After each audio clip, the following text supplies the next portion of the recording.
तो नमस्कार गाइस, मेरा नाम अभिषेक है। आप देख रहे हैं अभिषेक एजुकेशन पॉइंट। तो मैं इस वीडियो में जो कि है मैकेनिकल फोर्थ सेमेस्टर के स्टूडेंट के लिए, और उनको मैं फ्लूइड मैकेनिक्स या फिर दूसरे नाम से भी सब्जेक्ट को जाना जाता है, वो है आपके हाइड्रोलिक्स एंड न्यूमेटिक्स। तो इसके बारे में आपको बताने जा रहा हूँ कि जिसको हम शुरू कहाँ से कर रहे हैं और इसको समझेंगे कौन कौन से टॉपिक से इसको हम आसानी से समझ सकते हैं। तो इंट्रोडक्शन इसका स्टार्ट कर लेते हैं हम कि फ्लूइड मैकेनिक्स का इंट्रोडक्शन क्या है। तो सबसे बात कर लें कि हमारे पास जो हाइड्रोलिक्स और न्यूमेटिक्स वर्ड से क्या रिलेटेड है, क्या हमें समझना होता है कि हाइड्रोलिक्स क्या होता है, न्यूमेटिक्स क्या होता है। तो हाइड्रोलिक्स आपके पास दो शब्द से मिल के बना हुआ है, एक हाइड्रो एक स्टैटिक।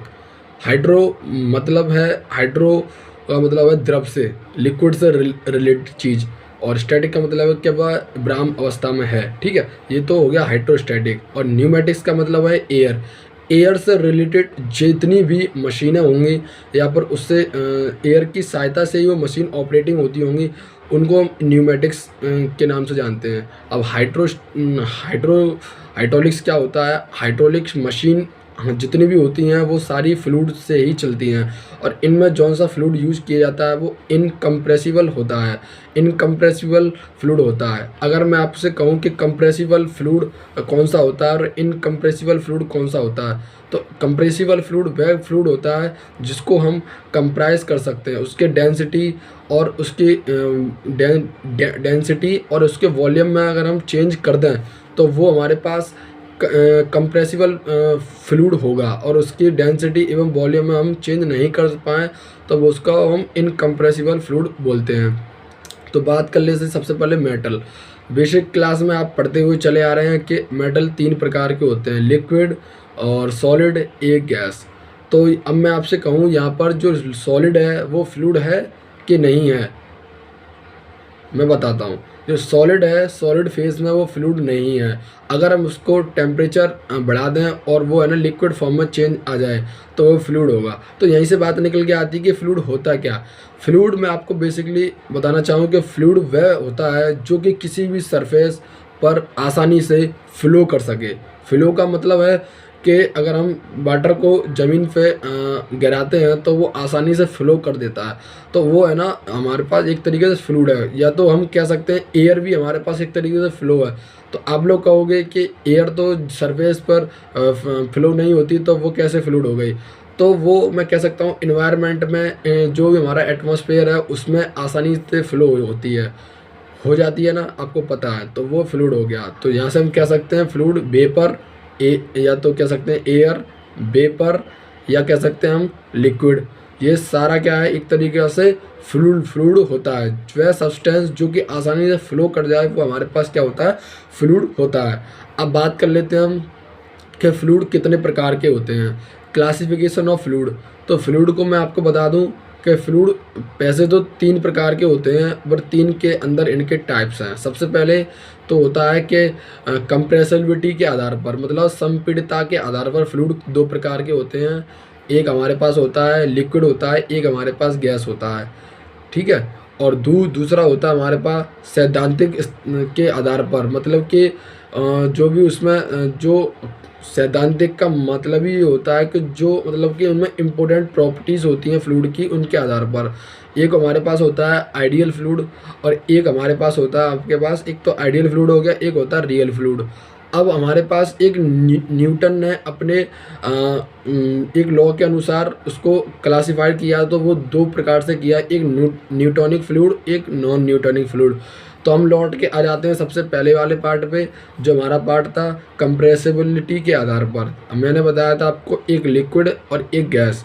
तो लिक्विड जो हमारा होता है वो लिक्विड हम कैसा फ्लूइड होता है, तो लिक्विड हमारा होता है इनकम्प्रेसिबल फ्लूइड होता है। लिक्विड हमारा इनकम्प्रेसिबल फ्लूइड होता है। इसमें क्या होता है, इसकी डेंसिटी एवं वॉल्यूम में कोई भी मतलब कि फ़र्क नहीं पड़ता है, कोई सी भी तरह का फ़र्क नहीं पड़ता, और ये आसानी से फ्लो हो जाता है। अगर मैं कहूँ आपसे कि इनकम्प्रेसिबल फ्लूइड जो होता है, गाइस हम बात कर रहे थे जो हमारे पास फ्लूइड था वो होता है लिक्विड फ्लूइड। तो मैंने आपको बताया था जो लिक्विड फ्लूइड होता है वो हमारे पास इनकम्प्रेसिबल फ्लूइड होता है, मतलब कि वो हम कंप्रेस नहीं कर सकते उसको हम। और उसमें जो मेन फैक्टर ये होता है कि अगर उसका टेम्परेचर इंक्रीज़ करते हैं तो उसमें कुछ ज़्यादा बहुत कम उसमें इफ़ेक्ट पड़ता है, तो उसमें कुछ ज़्यादा इफ़ेक्ट नहीं पड़ता। और इनकम्प्रेसिबल फ्लूइड हम कह सकते हैं इसकी एप्लीकेशन कौन कौन सी हैं। तो सबसे ज़्यादा हाइड्रोलिक मशीन में जो फ्लूइड यूज़ किया जाता है वो इनकम्प्रेसिबल फ्लूइड ही किया जाता है। और मैं आपसे कह दूं जैसे कि हाइड्रोलिक्स रैम हो गया, बेसिकली हाइड्रोलिक्स जैक हो गया, हाइड्रोलिक्स ब्रेक हो गए, इन सभी मशीनों में जो होता है वो इनकम्प्रेसिबल एवं नॉन विस्कस फ्लूइड को उपयोग किया जाता है। नॉन विस्कस क्या होता है, वह वैल्यू मतलब कि विस्कोसिटी, जिसमें क्या होता है विस्कोसिटी का जो मान होता है वो शून्य होता है, उसको नॉन विस्कस कहते हैं। जैसे कि बर्नौलीज़ थ्योरम भी कहते हैं, उसमें भी हम क्या कह सकते हैं, आइडियल फ्लूइड और इनकम्प्रेसिबल फ्लूइड का ही उपयोग करते हैं। अगर क्वेश्चन बनता है कि बर्नौलीज़ थ्योरम में कौन से फ्लूइड को यूज़ करते हैं, तो इनकम्प्रेसिबल एवं आइडियल फ्लूइड का ही होता है। अब हम सेकंड वाले ही बात कर लेते हैं, वेपर या गैस। वेपर का मतलब आप जानते हो बेसिकली वाष्प होता है, और गैस का मतलब भी आप जानते हो कि जो कि एयर में आसानी से फ्लो करती है, उसको हम गैस कह देते हैं। तो गैस हमारे तरीके से एक तरीके से कंप्रेस फ्लूइड होता है, मतलब कि उसको हम कंप्रेस आसानी से कर सकते हैं। आपने देखा होगा कि बहुत सारी मशीनें होती हैं उसमें हम जो एयर का ही उपयोग कर लेते हैं, उसको हम कंप्रेस करते हैं, तो उसमें क्या होता है वो मशीन आसानी से काम करने लग जाती है। तो वो किस तरीके से कर रही है, क्योंकि हम जो एयर को हम कंप्रेस कर रहे हैं, तो अगर हम थोड़ा सा फोर्स लगा रहे हैं और आगे की साइड हमें ज़्यादा क्वांटिटी में फोर्स मिल जा रहा है, तो क्या है ये कंप्रेसिबल फ्लूइड हो जा रहा है एक तरीके से। अब मैं आपसे बात कर लेते हैं कि आइडियल फ्लूइड और आपके पास रियल फ्लूइड क्या होता है। आइडियल फ्लूइड और हिंदी में बात करें तो उसको हम आदर्श फ्लूइड के नाम से जानते हैं, और जो रियल फ्लूइड होता है उसकी हम हिंदी में बात करें उसको व्यवहारिक फ्लूइड के नाम से जानते हैं। तो आइडियल फ्लूइड सबसे बात कर लेते हैं कि आइडियल फ्लूइड होता क्या है। आइडियल फ्लूइड एक तरीके से हम कह सकते हैं आदर्श, मतलब कि सभी की बात मानता है, वही तो होगा आइडियल।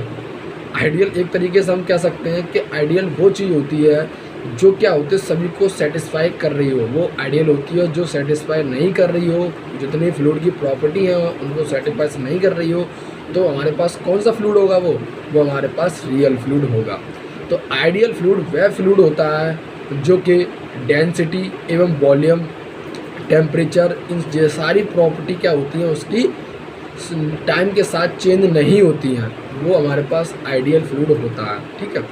और हम कह सकते हैं कि रियल फ्लूइड क्या होता है। रियल फ्लूइड क्या होता है हमारे पास, इसमें क्या होता है, जो हमारे पास सरफेस टेंशन होती है, वो सरफेस टेंशन होती है, वो क्या है, उसका जो मान होता है वो है ना हमारे पास इंक्रीज या बढ़ता घटता रहता है, इसलिए उसको हम रियल फ्लूइड के नाम से जानते हैं।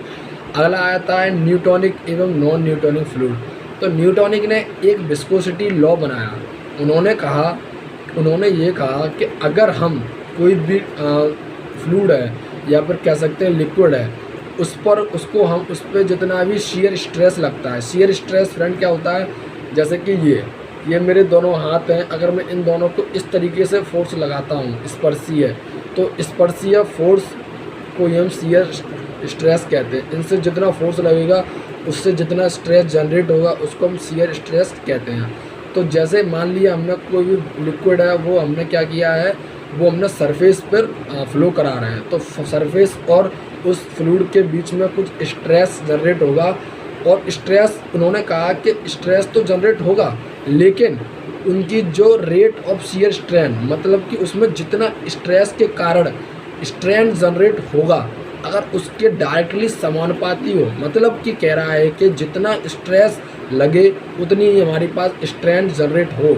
एक तरीके से हमने हुक्स लॉ का नियम पढ़ा था कि जितना भी स्ट्रेस लगता है उतनी अगर स्ट्रेन निकल के आए तो वो हुक्स लॉ होता है। तो इसी तरीके से जो न्यूटोनिक फ्लूइड का विस्कोसिटी लॉ भी इसी रूल पे काम करता है।